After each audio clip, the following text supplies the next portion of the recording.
Are you fearful that the free society that we believe in and you and I love and innovation and entrepreneurship can exist moving forward?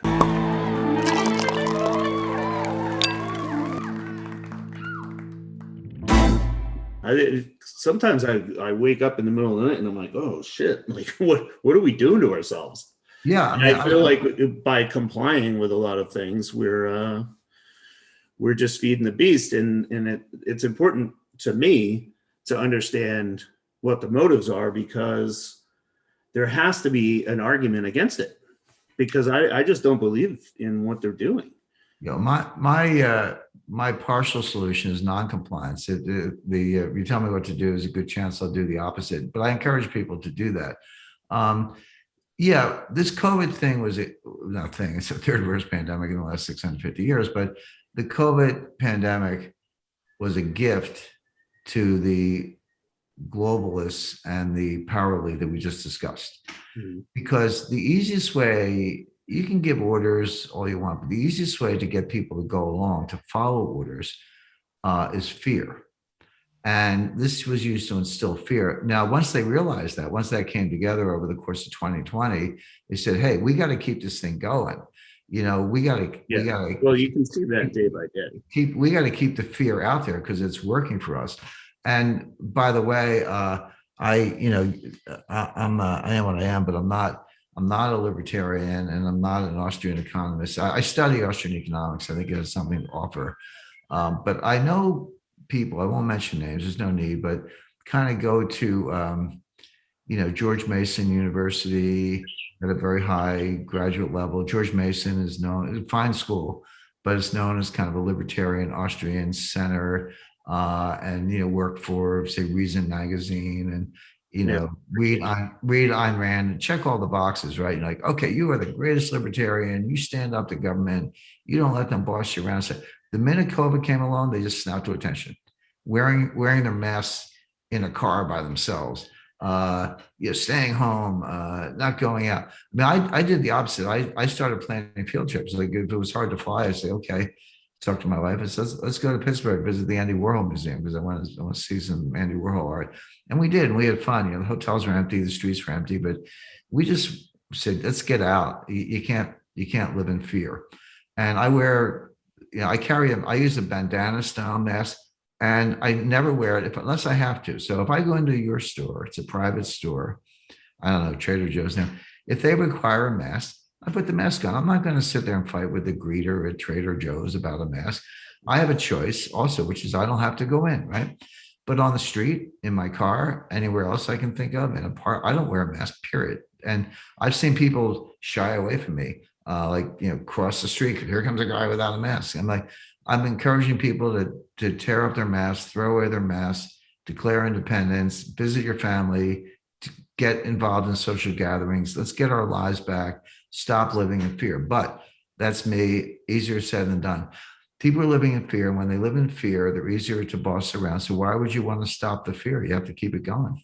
Yeah. And you can raise taxes that way. Oh, yeah. Because it's like the first thing you said, Addison, is they're pushing this infrastructure bill. Well, somehow childcare, government subsidized childcare, and paid family leave are infrastructure. They're in the infrastructure bill. You can look it up. Well, why is that infrastructure? Well, if you ask Jen Psaki in the White House briefing room, she goes, well, it's human infrastructure. Oh, really? I thought infrastructure meant bridges, tunnels, roads, and airports. Now it means childcare.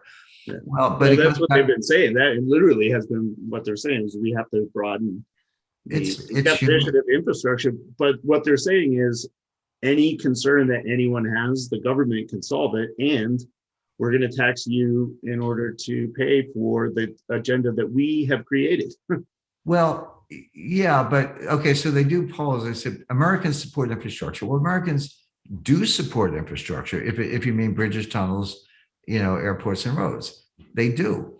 But do they support paid family medical leave? Well, some do, some don't. It's a legitimate policy issue. I'm not being categorical about whether you should do that or not, but don't call it infrastructure.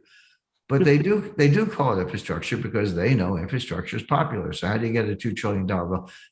By the way, Addison, I disagree with one thing he said. So they're raising taxes to pay for it. They are raising taxes. You're quite right about that. But if you study modern monetary theory, which is the law of the land, I mean, that's what everyone in Washington's doing. How else do you explain $7 trillion of deficit spending in the last 2 years? It took us 230 years to get to 22 trillion in debt, and we've added 7 trillion in 2 years. Debt went up 33% in 2 years after 230 years to get where we were. But modern monetary theory says you don't need a tax system. Because people say, well, because it used to be in Washington, somebody said, well, I want to do this. I want free college tuition, forgive student loans, to pay childcare, pay pre-K, et cetera. And the answer, you could shut down the debate, go, well, fine, but we can't afford it. We got budget rules, et cetera. Well, now when you say we can't afford it, they say, yes, we can, because all you have to do is print the money. In fact, Stephanie Kelton, who's the leading, the bright light of modern monetary theory, such as it is, says we don't even need a bond market. Everyone's like, well, you got to borrow the money, you got to issue bonds. What if they don't buy the bonds? She says, we don't need a bond market. The bond market is a favor. We're doing a favor to investors so they have a place to put their money. All you really have to do is give the Fed wire instructions and tell them to send the money. Why do you need bonds? You want a $12 million aircraft carrier from General Dynamics or whoever makes them, just give them the wire instructions, send the money straight from the Fed. Why do you need a bond market? Okay, Stephanie, what else you got on your mind? Well, she goes, we don't need a tax system. The idea that you have to pay for stuff is nonsense. Just send the money from the Fed. Oh, well, why do we have a tax system? Oh, we don't need it to pay for things, but we do need it to redistribute income. So now things are so far gone, things are so radical that it used to be, you said, well, we need taxes to pay for the spending. Then they said, well, no, not really. We can spend all we want, not a problem. And then you say, well, why are you raising taxes? Well, the answer is to redistribute income. Now they're going to say that they're raising taxes to pay for the infrastructure bill, which isn't an infrastructure bill. You see how these are all lies? The infrastructure bill is not an infrastructure bill. It's mostly social spending. And they're not raising taxes to pay for it, even though they say they are, because they say they don't need a tax system. They are raising taxes to redistribute income, take it from the rich and give it to everybody else. So it's one lie after another, but the result is spending that will not have any stimulative effect, by the way. If you want to get down to the economics, you're not going to get the stimulus, you're not going to get the growth. Taxes are a headwind to growth. Now we're getting kind of back to your earlier question about, well, what can an investor do in this world? But it's just one lie after another.